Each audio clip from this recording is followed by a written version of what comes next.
Saludos amigas, amigos. Ustedes sintonizan Acento TV y este es su espacio de entrevistas y comentarios a partir de ahora. Recuerden ustedes que nos están sintonizando en el canal 38 de Claro TV y los canales 39 y 439 de Altiz y en el canal 41 de Star Cable en Santiago de los Caballeros y también a través de las páginas acentotv.do y acento.com.do. El tema de este día, a partir de ahora, haciendo una pausa, porque ahora todo es política, pero vamos a hablar del séptimo arte, vamos a hablar de cine, con el profesor y especialista en crítica de cine, Félix Manuel Lora, que nos honra con su columna en Acento, y es un amigo de muchos años, y ha formado a muchos de los jóvenes que han estudiado cine en nuestras universidades. Vamos primero a una brevísima pausa antes de empezar este diálogo.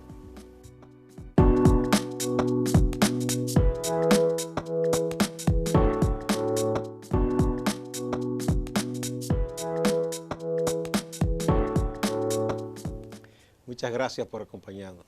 Querido amigo Félix Manuel Lora, qué bueno que estés acá. Bien, bien, gracias por la invitación, Gustavo. Bueno, vamos a hablar de lo que usted sabe, de cine. En un diálogo que sostuvimos en estos días, informal, fuera de cámara obviamente, usted me dijo algo que yo dije, bueno, eso es interesante que esas cosas se digan. Tú decías que no existía, que no se podía hablar de un cine dominicano todavía. ¿Tú mantienes esa afirmación? Claro, eso es lo de cine dominicano, es parte de una tesis que hemos planteado. Hablar de cine dominicano, o sea, ya cuando uno le pone el adjetivo dominicano, eso implica, tiene unas implicaciones de identidad nacional. Que todavía el cine nuestro no lo tiene. No lo tiene todavía. No lo tiene. Nosotros tenemos... Por ejemplo, podemos hablar de un cine mexicano. Claro, Sí, claro. un cine claro, argentino. Claro. Un cine brasileño. Brasileño, chileno. Sí, chileno. Porque eso lo da la antropología fílmica. ¿Qué es una antropología fílmica? Es la cantidad de películas producidas por un país que a lo largo de su historia ha marcado ciertos elementos de identidad, ha construido una identidad que ya por hoy, cuando uno ve una película mexicana, una película argentina o brasileña, inmediatamente se da cuenta de que a qué país pertenece. Eso lo nota uno, por ejemplo, en el caso de las películas británicas. Y la norteamericana, que uno la distingue. Sí. Aunque estén en inglés, no solo por el acento. Sí, el acento, el humor. Uno se da cuenta que hay una forma que identifica. Exactamente. Está la forma y el fondo en ese sentido, que es lo que identifica. Nosotros ahora lo que tenemos es una producción fílmica dominicana, eso sí. Una producción fílmica dominicana, sí. Cuando tú dices que todavía tiene que darse en el tiempo el tener un haber, ya una acumulación en número de películas, además de la temática. Sí, fíjate Gustavo, nosotros a partir es del 2011 cuando se aplica la ley de cine, aunque nuestra experiencia data de los años 20. Palau en 1923 cuando hace la leyenda de la Virgen de Nuestra Señora de la Altagracia, en el 24 cuando hace las emboscadas de Cupido y un documental llamado República Dominicana, se da la primera semilla, pero esa semilla no germina, porque luego Palau y su grupo dejaron de hacer cine. Otros sí hicieron documentales, que eran reportajes y todo eso. O sea que nuestro quehacer cinematográfico data de los años 20. ¿Cuándo cesa Palau? ¿En los mismos 20? En los años 20, sí. Y entre eso que quedó del decenio del 20 y en 30, ¿tuvimos algo? Fíjate los saltos cuánticos que tenemos. Palau produce la primera manifestación de una película dominicana con esos dos cortos en plena intervención norteamericana, 23-24. Cuando Trujillo asciende al poder en 1930, Trujillo lógicamente ya tenía un plan, ya tenía ese plan político que lo empezó a ejercer de permanencia en el poder. Entonces, lógicamente, como tenía ya ese plan previsto, no dejó que ninguna manifestación artística, principalmente el cine, se desarrollara en el país. Utilizó sí el cine, lo utilizó como forma de propaganda. De hecho, ahí había una productora que hacía precisamente propaganda de las obras de Trujillo que se pasaban en las salas de cine. Sí, las inauguraciones, las cosas, la visita a los pueblos. Visita a los pueblos, todo eso. Eran unos pequeños cortos noticiarios que se pasaban en todas las salas de cine. O sea, sí se sirvió del cine, pero se sirvió del cine como un sistema ideológico. Entonces, no se como hizo con la música también, exacto, y la literatura. Música, sí. literatura y todo eso. Entonces, fíjate cómo en los 31 años de dictadura no tuvimos un desarrollo de cine de ficción. O sea, que ahí entonces hubo ese interregno de que se murió la producción. Exactamente. De cine. Entonces retorna ya al fin, cuando ya cae la dictadura. Sí, el primer film, vamos a decir, post-dictadura, es La Silla, de Franklin Domínguez. Exacto, sí. que la hizo en el 62 en New York y la estrena aquí en el 63. ¿Existen copias buenas de ese? Se perdió. No, se perdió. Qué pena. Lamentablemente es una película perdida para siempre. La última vez que se dio fue en los años 80 en un ciclo en la Cinemateca Dominicana y desapareció. No hubo de parte del propio productor una idea de conservación. Las latas, de hecho yo vi una de las latas de la película que el propio Franklin nos mostró y realmente estaba sulfatada. O sea, no había nada que hacer. Porque eso requiere que se guarde bajo ciertas condiciones. Ciertas condiciones y todo eso. Entonces, lamentablemente, no se pudo realizar como debía ser. Entonces, ahí tuvimos ese intento, ¿verdad? 61 fue, algo así. 62 y 62. El 63 marca, vamos a decir, el retorno del cine de ficción dominicano. Lógicamente, La Silla es un monólogo. Es basado en una obra de teatro que Franklin Domínguez la adapta, teniendo a Camilo Carrao como único actor. Wow. Sí. Es un experimento interesante. Es un experimento, sí, es una película experimental. Sí, entonces la otra que tú dices que en el 63 se produce, ¿cuál fue? La Silla. Esa la misma Silla, 63. La Silla. Y luego de eso, ¿qué hubo en esos años? Nada. Nada. Sí hubo, fíjate que paralelamente estuvo desarrollándose el documental y principalmente el documental social. Estuvo unos grupos, el CINEC, donde estuvo Jimmy Sierra, Onofre de la Rosa y otros más, que hicieron cine documental, cortos documentales de carácter social. Eso sí se pudo desarrollar, pero eso se desarrolló después de la dictadura. Eso fue de finales de los 60, principios de los 70. Finales, después de la revolución del 65, 66, 67 y los años 70 también se Obviamente estamos hablando de producciones hechas por dominicanos aquí, porque de que vinieran extranjeros y tomaran fílmica o reportaran. Sí, de hecho en los años 70 se produjo un fenómeno de muchas productores italianos y europeos vinieron aquí al país a producir películas, porque se daba un fenómeno en el mercado italiano que las películas, había el público italiano que quería ver paisajes exóticos caribeños, y entonces República Dominicana ofrecía. De hecho, coincide en ese momento. Coincide en que la industria turística dominicana empezaba a desarrollarse en los años 70. También coincide que había un grupo de técnicos que se empezaban a desarrollar en la publicidad, porque en los años 70 fue el mayor auge de publicidad en República Dominicana.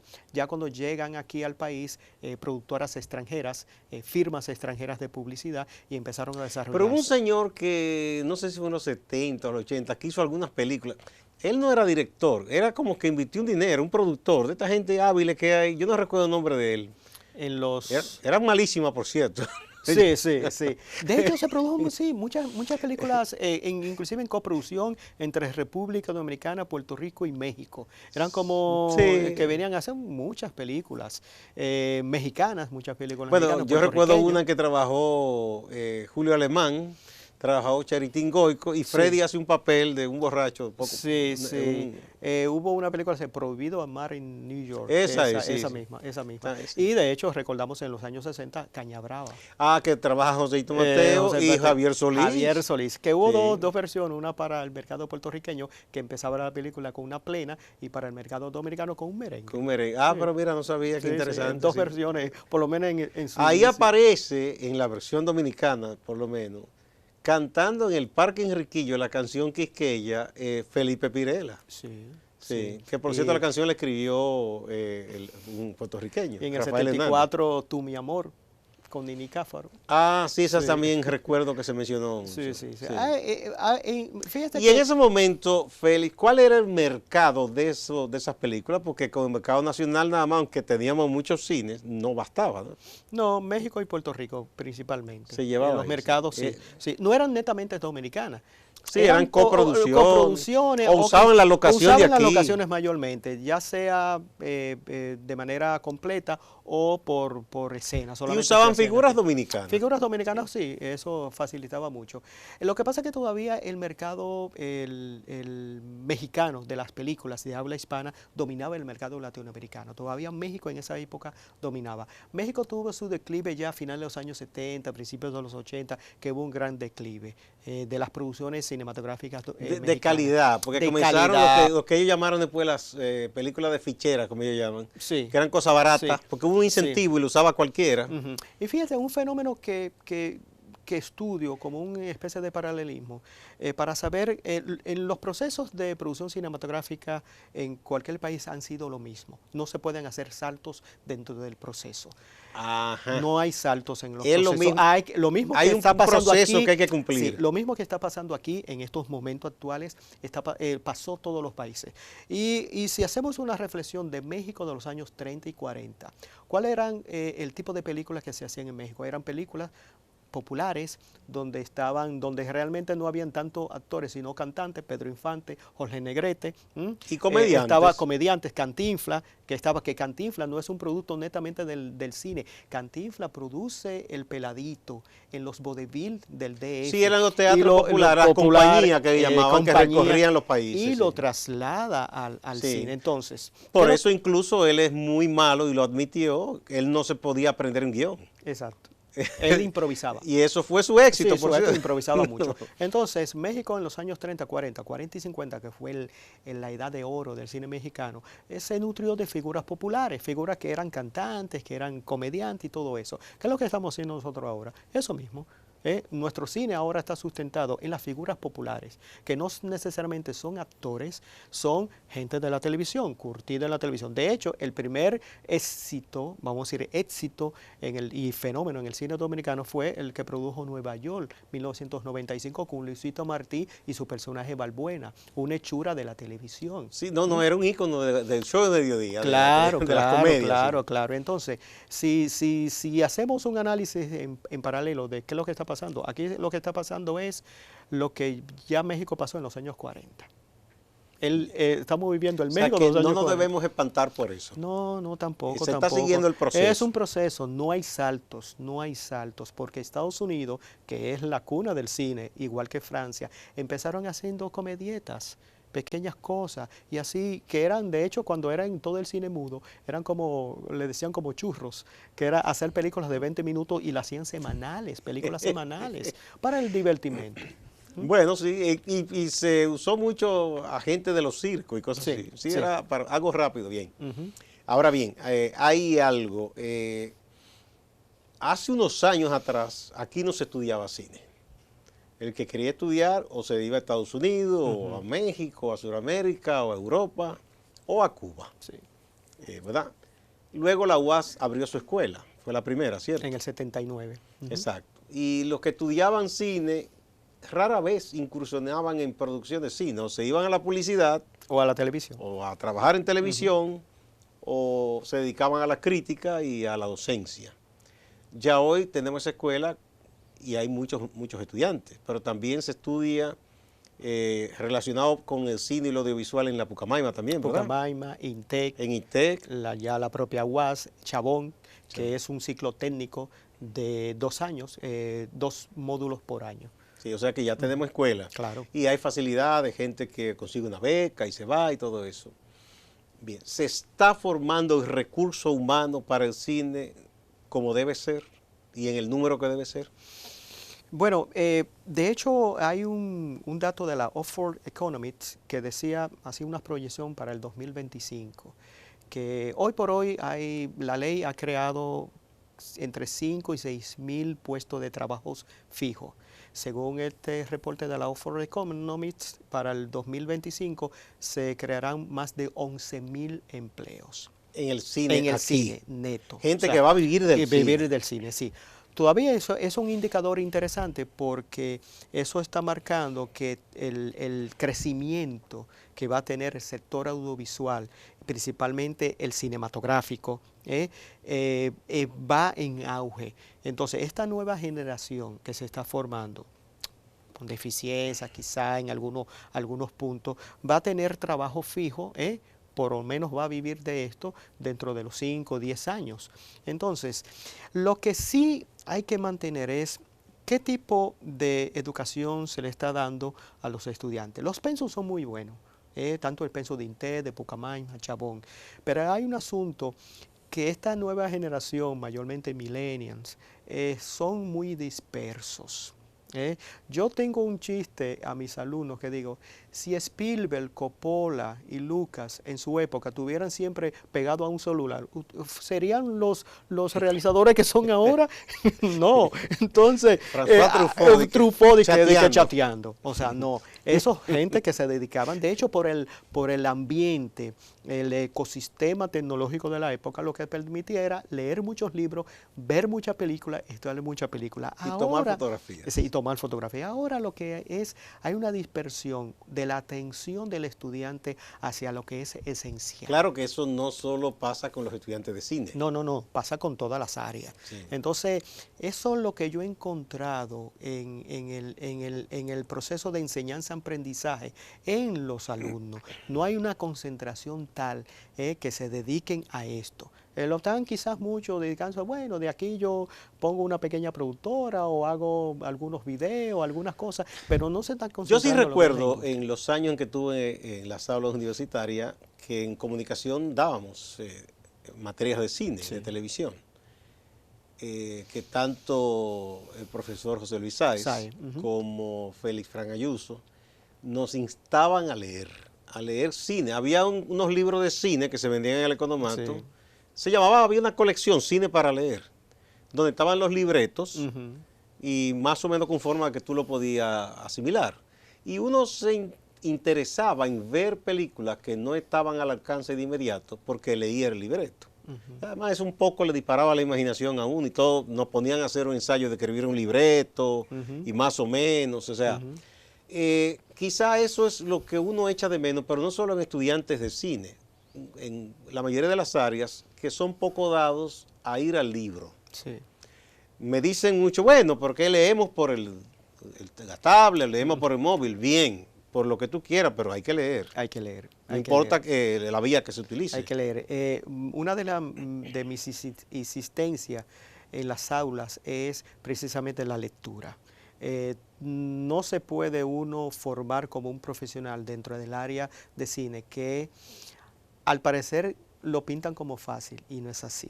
No, porque que hay eso que da tener un glamour. Exacto, glamour, la alfombra roja. Le encantaría ser un productor o ser un actor, ¿verdad? No. Los grandes directores son realmente intelectuales que tuvieron que curtirse muy bien porque un director, por ejemplo, tiene que saber de todo.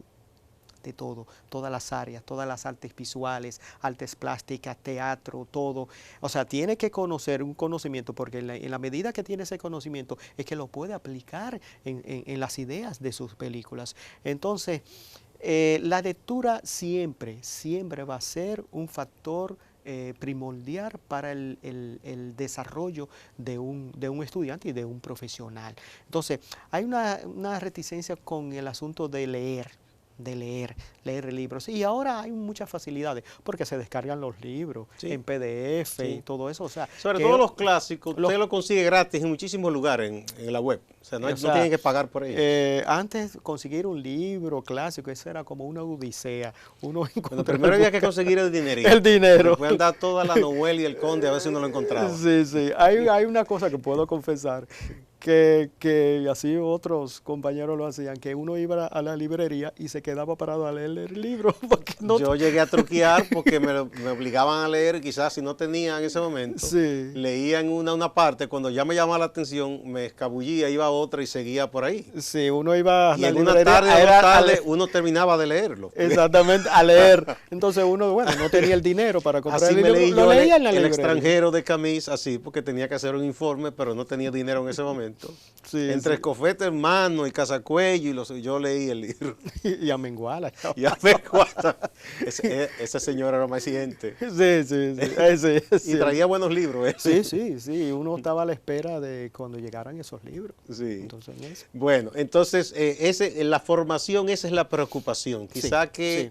que no podemos culpar a esos jóvenes porque es un asunto de este tiempo. Ujú. Que la gente un poco opta por lo más fácil y más tecnología, pero no va a esa fuente fundamental que es la lectura. Que no le estamos diciendo que compre el libro físico, pero que lea Lea, ¿no? de la Y forma que ahora sea. hay muchos tipos de lectura que uno puede conseguir en la web, libros y todo eso, o sea que hay mucha facilidad.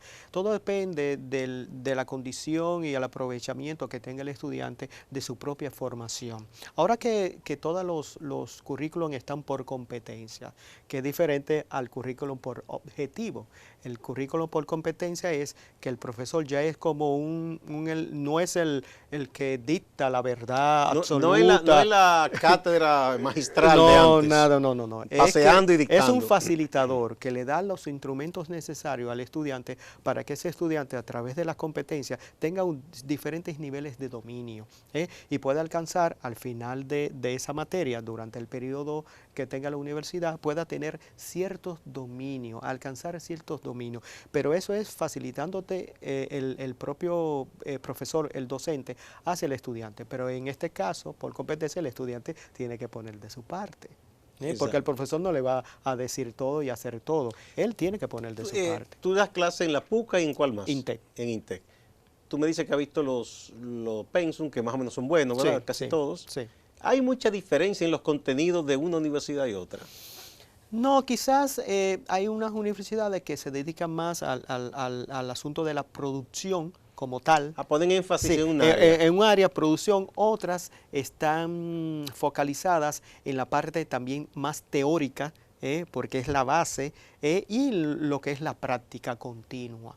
Entonces, al final, todas persiguen el mismo objetivo, que es la formación integral del estudiante, que el estudiante sepa escribir un guión, pero también sepa dirigir, también sepa producir. Entonces lo mueven en todas esas áreas. Por ahí es que va la cosa. Sí. ¿Se gradúan como licenciados? Licenciado. Sí. La que tiene licenciatura es la UAS, INTEC y Pucamaima. La que es técnica es la de Chabón. Y hay otras universidades como UNIBE que ha dado a lo que es el diseño, que tiene una carrera de diseño, ha dirigido un poco el diseño hasta diseño de producción cinematográfica. Muy bien. Y eso también es Sí. totalmente Creo que el válido. Instituto Community College de San Luis también enseña en la parte Sí, de técnica. Sí, en San Luis sí. Sí, Sí, y también está la muy parte bien técnica. equipado ese centro. Sí. Vamos a una pausa, Félix Manuel, y volvemos de inmediato.